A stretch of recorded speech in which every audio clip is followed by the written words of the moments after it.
Hey there guys, this is Slamzaron, aka YouTube's Tasuke, and it's time for another awesome video game review. What am I reviewing, you might be asking?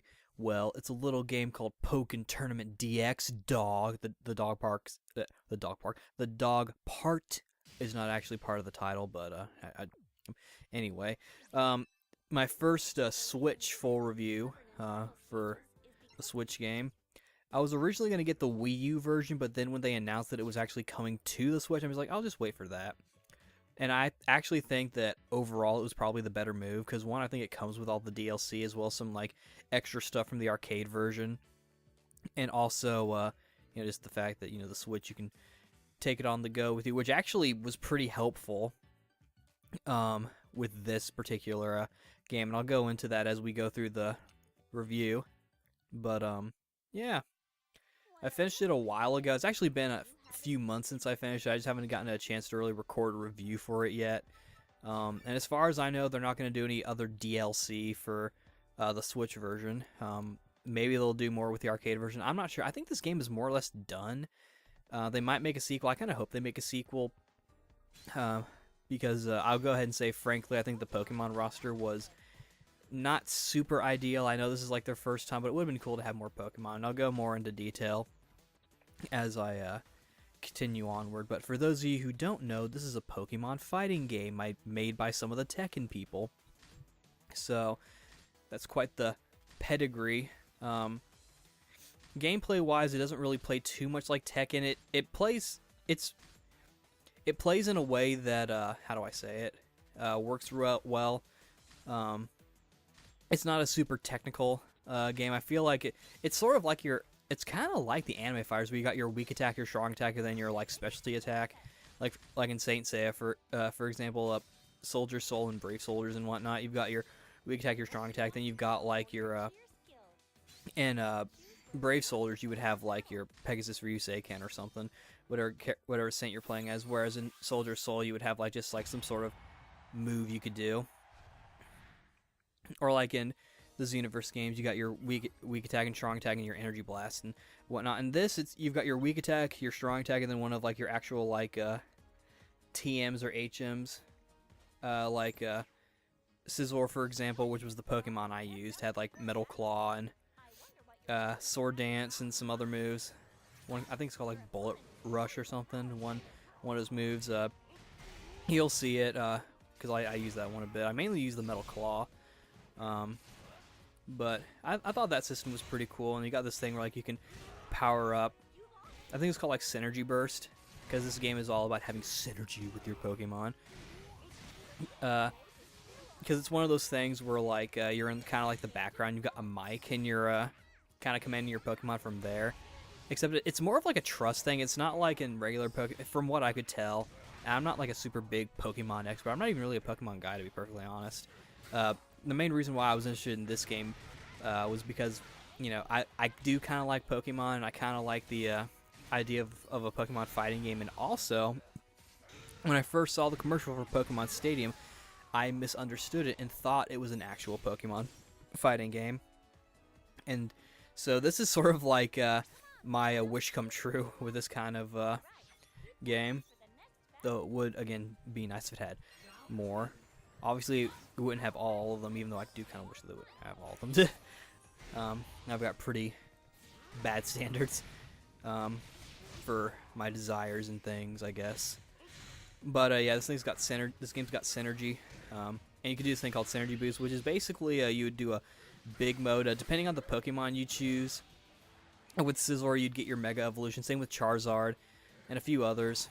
I think Sceptile as well. Sceptile was like the only other Pokemon I really kind of got into. The other ones I wasn't really too into. I felt like they were either too slow or they didn't, or like, I don't know. And into the Synergy Burst, you can do this cool like special attack that I think is probably just like some Mega or Z move or whatever, but it still looks pretty awesome and pretty fun to watch.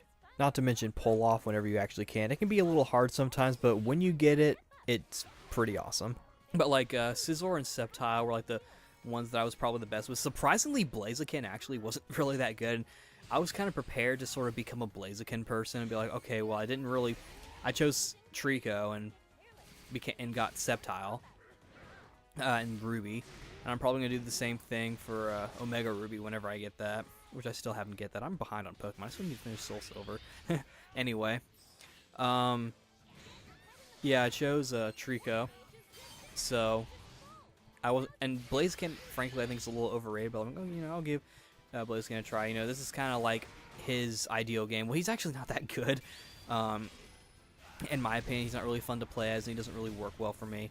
He might work for one of you guys out there who are listening and watching this. If you are listening, maybe we can play sometime if you wish. I think the game's online. I'm pretty sure the game's online. And so, Sceptile was the only real one I kind of got into. He played alright.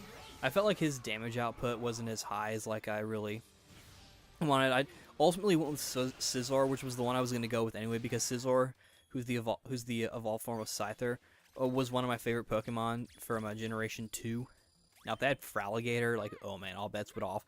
I would make sure that Feraligatr would play well, even if he just sucked. I'd be like, no, I'm going to make him work. But Scizor actually worked pretty well because he was pretty fast, but he was considered a power type in this game, so he was meant for like offense.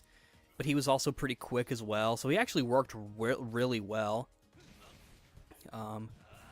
So I think he was actually a pretty good choice, and plus he was kind of fun to play as. And whenever he would win, he would do like this like rapid punch thing and do like a forward thing, and it was kind of cool. I had the audio on low when I would actually play the game in handheld mode, which was how I mostly played this game. So I didn't really hear much of the voiceover from him, but it almost sort of sounded like Masakazu Morita was voicing, like, oh, sweet Seiya and Whis and a bunch of other, and Tidus and all the other characters, and Ichigo and other characters. I think he's also Pong Def from or Pong Duff, or however you say it, from Dynasty Warriors. That's one of his lower roles. But yeah, so Scizor was pretty fun to play as, and you know, I felt like I worked well with him. Another cool thing with this game you can do, which is something they actually make you do, is and also for like role playing and whatnot, I guess, is you get to kind of make your own trainer. That was cool. I actually made a girl, as you'll have seen by now, which is not really something I do that often. In fact, for me, it's kind of hard for me to role play as a girl sometimes, unless it's like a specific character I've made. But you know, I made a girl in Pokemon Y, which I also still need to finish. And I'll probably make one in Sun maybe, but I wanted to make a girl this time because I had looked up like the different outfits you can get, and I saw one of the school uniforms. I'm like, okay, I'm gonna have her wear that. Of course, you don't even unlock that one until after you've more or less beaten the game and unlock the post-game content. But the outfit that I gave her, I'm pretty satisfied with it. I kind of role played a little bit that one of her like friends gave her that green scarf, and she treasures it. She's like that one chick in Saki episode of Side A, I believe, where this one girl, this like upperclassman, gives this one girl her pink tie, and so she wears her pink tie instead of the instead of like the standard like little ribbon thingy. She wears like an actual tie. So it was, I guess it was kind of like that. There wasn't really like a school uniform thing with my character, but there were some pretty nice, cute outfits for the girls. I thought were pretty cool, and you can change the color. My main issue with the character creation is the eye color, because the way it's described in the game, what you're really actually doing is changing the eyebrow color, and when you change the eyebrow color, it gives you like a certain eye color. Like, I don't know, if you pick the blonde eyebrows, you end up getting blue eyes, because, you know, why not? I didn't like that. I would have preferred it if like either the eyebrow color was tied to the hair and you could change your kind of eyebrow, and then you had to pick the eyes, the eye color. I didn't like how they were kind of connected, because plus, like, if you like to make OCs in this, which honestly I actually did make a few and took some pictures using the Switch's capture feature, because I felt like, you know, some of these, you know, designs actually I could probably mess around with them and use them as good like examples of like OCs when I actually start writing their stories if I need something to physically look at to describe them, which actually does kind of help a little bit, especially if you're giving them really plain clothes and you have like a general look in mind. It wasn't perfect, but I felt like I was able to get a lot of what I was trying to do done with them. I didn't make every single character, and it was mainly females anyway. But like if you're that kind of person where you're either making an OC or you're just role playing, and like let's say for example they have brown hair and you want to give them blue eyes, but the only way you can give them blue eyes is if you give them the blonde eyebrow color. So it looks like they dyed their hair brown, and I'm just like, well, no, like, what if I want to have it to where they naturally have brown hair, they just happen to have blue eyes as well? Like, that's not necessarily an odd thing. Like, I didn't like that. If they make another one, I definitely think they should try to improve on that.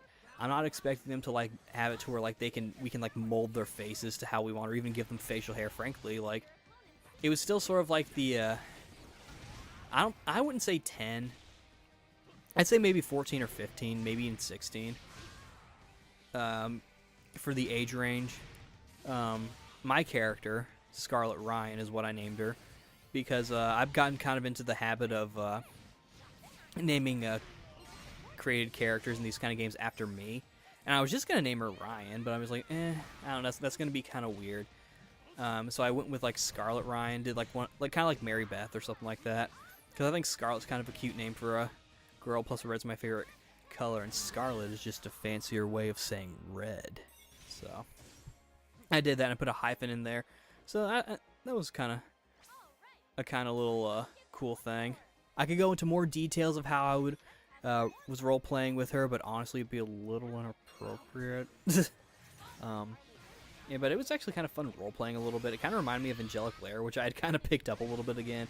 So I'm trying to figure out if I want to get the DVD set of it or not, since Sentai is apparently going to be phasing out their DVDs by like I think 2019, but that's neither here or there.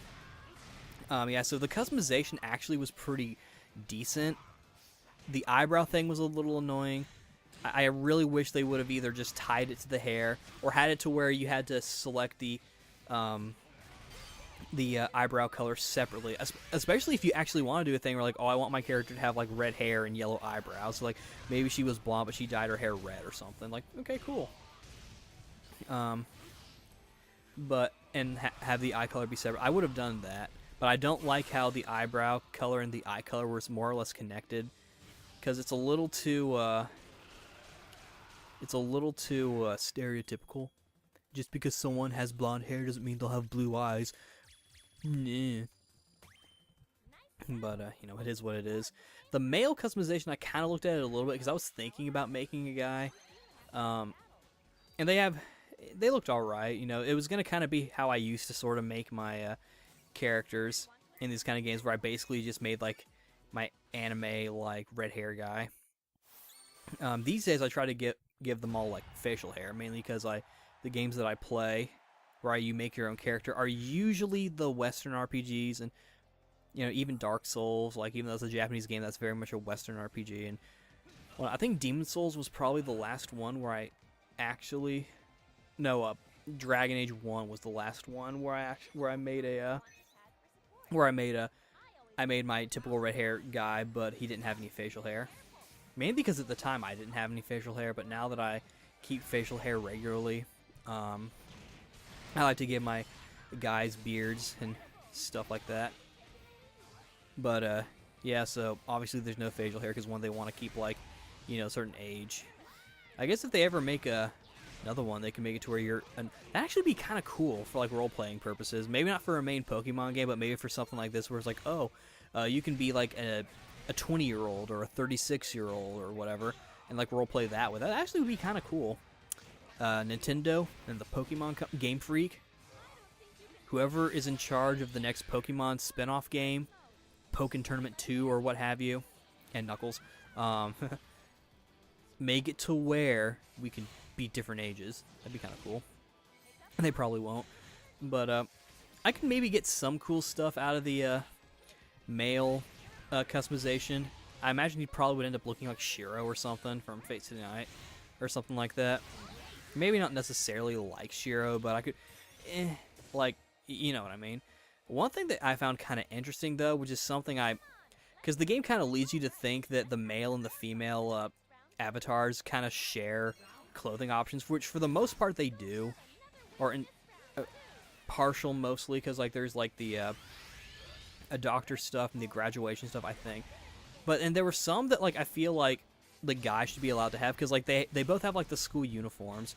I don't think the guy has a summer uniform, which is like that would have been really easy. Just do like, you know, the dark pants and a short sleeve button-up shirt. That's kind of standard for anime in particular. They had like the jumpsuit looking one, which, you know, that's pretty classic, you know, the Yusuke outfit, quote unquote, or what have you. They had that, and they had like the vest one, which is the one I really liked. One thing that I found kind of interesting, I don't know if it's just a style thing, maybe they were trying to go off of like, well, this is how girls in Japan dress, like guys wouldn't normally wear their uniform this way, but there was one that they just called school shirt, which was basically just like the white long sleeve dress shirt with a tie and a skirt for the girls, and I think there was a watch with it too. But you know, they were just wearing that. There wasn't an outfit like that for the guy, and I feel like, you know, well, a shirt and a tie, that's you know, I feel like, you know, wouldn't guys sometimes wear their school uniforms without their jacket? Like, it seemed kind of weird that like that was one of the ones that they didn't have a male equivalent. There was a shirt and tie one, but it was like, it was looser, so it was more like you were just wearing a shirt and tie. Like, I think the character even wore it with like jeans and something. I think the shirt collar had like a line where the stitching would go, so it was obviously kind of stylized anyway. I'm focusing too much on the customization, but I felt like that was kind of a weird choice. I'm not really calling that a complaint. I think it's okay to kind of have the characters wear like different stuff, especially giving them the chance to like wear stuff that like girls will wear. Like, you know, guys aren't going to wear dresses normally, unless they're cosplaying or if they feel like they're a woman. But for the most part, you won't see too many people wearing different kinds of clothes. It would actually be kind of funny though if they did give you like a dress. I don't know if Pokemon would have the courage to do that though. Which is funny because for the girls they have like just a business suit with pants. I mean, it's girlified, obviously. Like the jacket sleeves are kind of cuffed up a bit, and you know the shirt's loose. It's a button-up shirt, so yeah. But anyway, so there was decent customization. Really, the only issue that I had is the eye thing. Like, that is probably the only one that kind of bugged me. The clothing sharing, that's kind of minor. I do think that on some level they should share a little bit, but you know, that's just that. Overall, it was pretty decent. You couldn't like do your voice or anything. Like your character doesn't even talk. You can change your character's expression, so that was kind of cool. You can make little funny faces.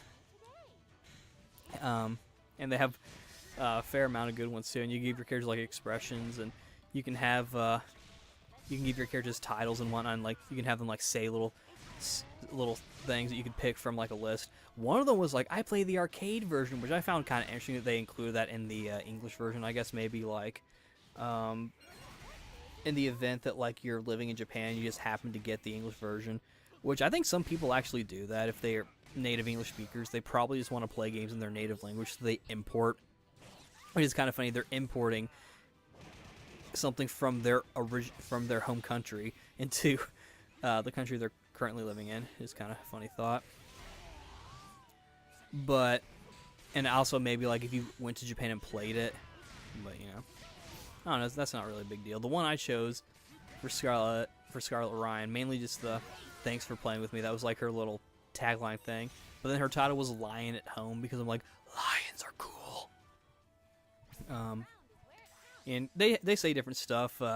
When you're with your opponents in the story mode, they definitely take advantage of the tools that they developed for themselves. And so you get some really creative looking characters. There's one where she was a doctor, but she had on like a party hat, and that was kind of funny. And just different stuff. Like again, if you're a writer, or if you're some sort of like character person, playing around with this can actually be kind of fun. I even bought some stuff. I obviously bought all the school uniform ones, and as well as one of the outfits is like a duffel coat, where it kind of looks like a school uniform. Not the duffel coat, the piped blazer, where it looked like a school uniform, but like it kind of looked like it looked like a school uniform that someone bought separately, because they wanted to wear a uniform like outfit to school, but it also kind of looked like something that was a little stylized. Like the shirt had like some frills to it, and she had a belt around her skirt, so like it was very stylized and it looked pretty good. I don't know if Scarlet's really that high fashion or not. She's she's quite the character. I'll write a fanfic about her, and you can learn all about her, and you can use her in your next D&D game. No, I'm joking. I mean, if you want to, you can. No, I'd actually rather you not. She's mine. But yeah, like plenty of options to really go from. Obviously, it's not like everything under the sun, but it's pretty decent for what it is. And you know, if you can if you have like an SD card, which I ended up buying, so I could save the pictures and put them on an SD card, so I can move them to my computer eventually. I don't like how it basically just puts an extra picture in it, so it looks like you have two. But it is what it is. So like this would kind of give you the chance to sort of play around, like if you want to make like a visual novel game or something. And you could take multiple pictures of like different expressions too. They'll look kind of static is the only problem. But you can play with it. There are some original designs, like friggin' Nia, who is your supervisor, who you can also kind of customize too. I'll probably play around with it a little bit more once I actually record the footage, because as usual I record the audio part first, then I go into the footage later. But and there's in the tournaments that you fight, you end up fighting like these basically like these I guess gym leaders. They're like leaders of like specific groups, and they have unique designs. There's some original characters, like little priest people, that you have to fight as well. And there's this one character named Anne, who so far I've only seen the cloak. I get the impression you might see her again, because I unlocked, once you beat the main story, quote unquote, you unlock something I think called like the Iron Tournament, or the Iron League, where you can fight stronger people, and it's like 100 people, because like you have to fight like a bunch of people. But I think she shows up again, and she'll probably bring her Mewtwo as well, so we'll see. So I've only done the main story. I haven't done like much of the post-game content, but the main story, since we're talking about it already, is basically you and your Pokemon are going to take part in the Ferrum Pokemon League, because you're in Ferrum, where the Pokemons use synergy to duke it out and like actual legit combat dog. And you take part in the championship, so you can become the champion. They don't really, I guess, like in terms of like your reasoning behind it, you're up to kind of roleplay with yourself. Scarlet, she, I don't know, she just did. She was off of school for a while, because obviously since she wears a school uniform, she goes to school, or maybe she just likes to dress that way. Don't judge her. She's a unique human being. Which is funny considering I gave her the summer one. I think it looks fine that way. I was gonna maybe give her like the tie one or the pipe blazer. I actually took pictures of her in like different stuff just to kind of see like how it would look. But I'm sticking with what I've got for the time being. Maybe if they make a second one and she'll make a return, she'll be older and she'll wear something different, because she's different. She doesn't have to wear a school uniform anymore. She can wear what the fuck she wants. Don't fucking judge her. I'm just kidding. So yeah, you take part in this league thing, and there are like, I think 3 different tiers. I think it's A, B, and C. You start at C. I believe C is either green or blue. It's based on colors. A is red. I believe I might be messing up the colors, but anyway, you start at like the bottom, and what ends up happening, the way you go through the ranks is that you have to go through up the ranks, and I don't remember what specific number it is. It might have been like 20 or something, but it goes up to where at the point where in the Iron League you have to fight 100 people, and they're pretty generous about letting you go up the ranks. Like you might fight someone who's like ranked like 98, for example, and then it'll be 97, and then it'll be at like 63, and then 94 and 95, and then 74. So like they give you the opportunity to go through it really fast. You have to win, I think, at least like 3 matches before you can advance, and if you beat all of them, which I think is like a 5 or 6 opponent session with a 2 rounds each, you can advance like I think to like the full amount. So like if like the lowest number is like 46, you go to 46. And the reason why I know like I think the 3 one is because there was actually a moment where like I actually lost like a bunch of them. Like this game has some pretty weird difficulty spikes, to be perfectly honest. Early on it was actually going pretty well. I'm thinking like, oh, this game's not too hard. It's actually pretty easy. I can get through this pretty quickly. But then as I went through, there'd be like random difficulty spikes. Like there was even this one girl where like occasionally with some of your opponents they'll actually say stuff to you. Like I guess if they're pretty important. And one of them's like, let's just say I'm a little pushy, and she just annihilated me and like, sorry I was so pushy. And I'm like, damn, you're pretty beefy indeed. So she wrecked my shit, and there was one where I lost like almost every single fight except for like maybe one, or like maybe 1 or 2. I'm like, okay, well I'm not gonna gain any rank, and I guess I roleplayed that she was just having a really off day, or she was getting cocky, and she felt really bad, so she took a break. And I actually did take a little bit of a break. And I came back refreshed, and she came back refreshed, and she was ready to kick more tail, dog. Which we did quite well, in fact. But as you go through the different like leagues and defeat all the different opponents, it obviously gets a little harder. Even then, it still wasn't too hard. There were just like the random difficulty spikes, and that got kind of annoying. It's sort of random. I don't really like random difficulty spikes like that. But I persevered.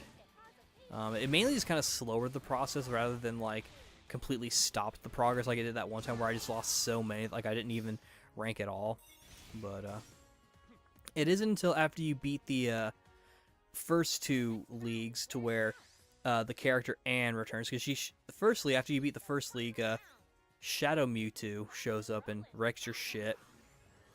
And he's like, oh, what the fuck's that? He's so powerful and stuff. Oh well, time to go on to the next one. And then you do that, he comes back. Or first you see Anne, I think, and she's like, mysterious person. She's wearing a cloak and whatnot. And then the second time, like, you fight him again, then Anne shows him, like, he's my Mewtwo. He got corrupted by some dark synergy cube that's corrupting him because he tried to save me from it, and it made him all dark and evil and shit, and he has, like, a synergy crystal, like, embedded in his shoulder, so he's all powerful and shit. He's like Dark Frieza. Yes, I am one of those people who actually thinks he does kind of look like Frieza, which he sort of does. So, at this point, the story kind of shifts from the tournaments to like more like facing Shadow Mewtwo, and you basically have to power up this brooch that has a strong synergy crystal in it, because Anne is apparently one of the chosen ones who can like do synergetic stuff, if that's even a word, which it likely isn't, I don't know. But you go through like these little trials where you basically beat up these priest people, and it's like, okay, you're powerful enough, go fight Mewtwo. And like, okay, we're gonna go fight Mewtwo. So you fight Mewtwo. He was a bit tough. I kind of had to sort of be pretty careful with him, and finally won. He finally got dispelled from the evil, and the day was saved. And Anna's all like, thank you for everything. She walks off, and even Nia's all like, I think we might see her again. I don't know. Something tells me we might see her again, dog. speaking with the voice acting is it's okay. You can kind of tell that it's like slightly lower tier. One of them sounds really familiar, and they actually list the actors. I think they got like one of those groups that like that are in Japan, or one of those like smaller groups. It might, or I might be mistaken, but one of the men did sound really familiar. But I think they got a lot of like I don't know. I don't really know how to describe it without being kind of harsh. But they all sounded all right. Nia did kind of have a bit of a, almost kind of sounded a little bit like she was trying a little too hard to have a really clear and clean voice. Almost like she was a bit of a announcer, like voiceover person. I don't know. It's kind of, she acted decently for the most part. But there were some lines where it did sound a little kind of flat and a little sort of bare bone emotion, or like basic emotion rather than, you know, contextually correct emotion, if that makes any sense at all, which it likely doesn't. It wasn't terrible, but it did sound a little awkward. I guess awkward is probably the best way to go about it. Like, you're not going to hear like Johnny Young Bosch or James Arnold Taylor or anything like that in here. That'd be actually kind of, I don't think he was in Pokemon. Johnny Young Bosch was. I don't know about James Arnold Taylor, but anywho. And so then after that, you go back to doing the league, and then it's like, that's basically, you beat that tournament, and the credits roll, and then post-game starts, and you unlock the Iron League, which is where I'm at currently. Honestly, I think it's kind of weird that they had you do the sort of final boss bad guy before the final tournament. It was a little weird. I felt like they should have saved that one for last. I kind of get why they didn't at the same time, so I feel like it's just a little tricky as to how you would have pulled that off. Because then it would have felt a little too formulaic if you had like tournament, oh, final boss, and then you win. Which is kind of why I'm expecting for the Iron League, Anne's going to show up again and you fight like her regular Mewtwo, because you can choose regular Mewtwo. You can choose Shadow Mewtwo from the start if you want to. They let you pick any Pokemon you want from the roster. I don't know if you had to unlock them in the Wii U version. For the Switch version, they give you them all from the beginning. Speaking of Switch, like I said, I mainly played it on handheld mode, and that was mainly so I could just like play it in my bed and whatnot. It actually worked out pretty well that way, due to my schedule. I mainly only had time to like play stuff at night, and because it was like the Switch, I could like bring it with me. I was saying the same thing about in the Fate Extell review, how like I kind of wish I had the Switch version, so that I can like just pick up my Switch, take in my room with me, and like lay in bed while I try to go to like nod off and get sleepy, and I just play until I get sleepy and go to sleep. You know, I think that's sort of where the Switch is gonna kind of do really well for me, sort of like those late night gaming sessions where I'm just kind of chilling in my bed and just playing something just to kind of go to sleep. I have Minecraft on there. I could do that, which I might now, because I have to record footage anyway. I also played it with in fact, I played like the later half of the game on the TV using the docking station. With the Pro Controller that I have. It actually worked pretty well, you know, worked how you would expect. And obviously I'm going to be using the dock with station with the Pro Controller anyway, because that's the only way I can record it. I also actually tried the GameCube controller, because they released that update that allows the adapter for the Wii U to work with the Switch, and I tried that. It took a little bit of time to get it working, but when I actually got it working, it actually played decently.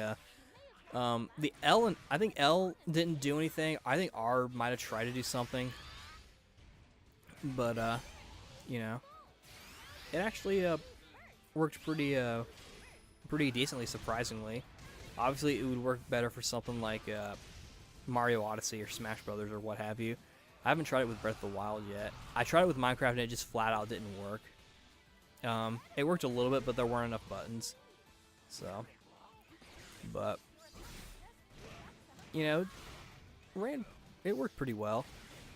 Graphically, it looked fine as well. Obviously, when it's in handheld mode, it looks a little less powerful, but it still looked pretty sharp and pretty clean and pretty decent. It just kind of looked like it was at a lower resolution. Like, you could visually tell when you were looking at the 3D models, but when you were looking at, like, the menus or, like, the character art or 2D art, like, it was fine. You know, no biggie. But, you know, still pretty fun to look at the very least. Music, since I played it in my room, I actually had the volume pretty low. I didn't have it completely off like I used to do. I had it to like low, and I didn't have my headphones in because like I just didn't really, frankly, I didn't care. But it worked all right. Oh, I think I also tried it with using just the one Joy-Con, and that worked fine as well. I think, I don't remember, but with that one, you know, they kind of limit your control options a little bit, because, you know, obviously if you're using a regular controller or if you're using both Joy-Cons, you have both the D-pad and the analog stick to use, whereas if you're using just one Joy-Con, you don't have, you just have the control stick, the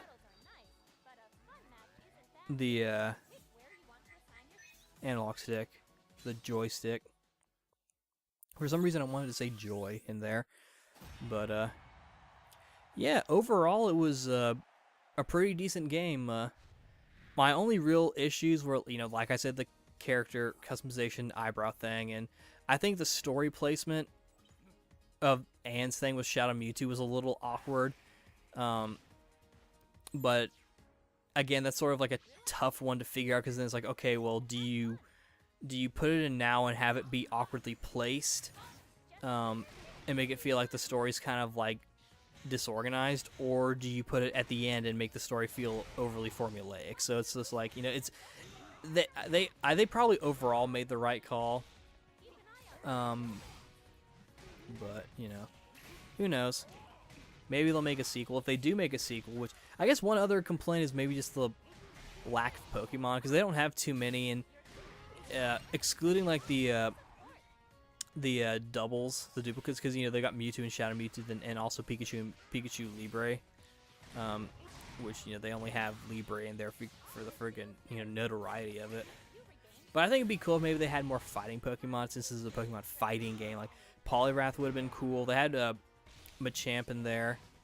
They had a Charizard, which was a standard one, and Blaziken is also another standard one. Let's see. I would have loved Feraligatr. Hitmonlee or Hitmonchan should have been standard. In fact, I probably actually would have used Hitmonchan if I'd had the option, because I would have loved to punch things.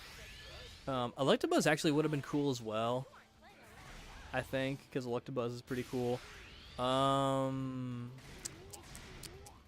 Let's see. Primeape maybe. They had a few small Pokemon as well. I'm mainly picking like another one I think would have been cool, like the final evolved form of the red and black striped cat Pokemon from Sun. That would be cool. It actually would have been really cool. But other than that, like, I say my 3 issues are probably the and also the difficulty spike. So I guess I have 4.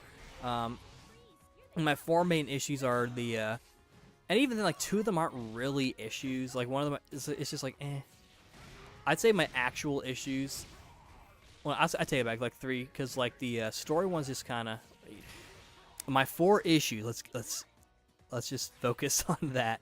1, the eyebrow thing. I didn't like that, because I feel like, you know, it's a bit stereotypical to have certain eye colors go along with certain eyebrow colors. I think they should have had it to where you can choose them separately, or do something to like do what you want. We shouldn't have to be choosing based on like stereotypes of who has blonde hair and blue eyes and, you know, whatnot. 2, the overall amount of Pokemon was okay, but I wish there was more. Because for me, it's about like seeing the cool different Pokemon do stuff, and I feel like in a game like this, it's really more about picking your favorite rather than picking the good one, or it's a little bit of both. 3, the story placement with Anne's thing and Shadow Mewtwo was a little awkward. That's not really a complaint, but it's more of, it's just like like there's not really too much they can do there. Again, that's sort of a tricky one. And finally, the difficulty spikes, which is the one I forgot. The difficulty spike was a bit annoying. Overall, it wasn't too hard, but there were some difficulty spikes. Hopefully, they'll tone that down in the future and maybe rebalance it if they make a second one, or if they do that in a patch, because I think they're still patching the game. Like, I think they did some sort of thing with the online functionality of the game. But yeah, overall, it's pretty decent, and I would recommend it if you like this kind of thing, or if you just like Pokemon. Which for me, I'm kind of off and on with Pokemon, but I also talked about this game on my podcast. I know it's a good idea to wait at the end of the video to let you know, but yeah, if you want to listen to that, that'll also be in the description. Not really anything different, just sort of like a little bit of back and forth, and I'm a little less controlled. So, if you want me to be more wild there on the podcast, but yeah, pretty decent game overall. Just like a few things that I didn't really like too much, but you know, maybe they'll fix them in the future with like a future game or even a patch. I don't think they do the eyebrow thing in a patch or the Pokemon unless they want to do DLC. Difficulty they might fix. Oh, and story, yeah, really the difficulty is the only one they can fix in a patch. So like, yeah, it has to be a sequel or an updated version of the arcade version that then becomes a sequel. But yeah, for my first full playthrough of a Switch game, pretty decent. Alrighty, this is Slams Ryan Tasuke signing out. See you later.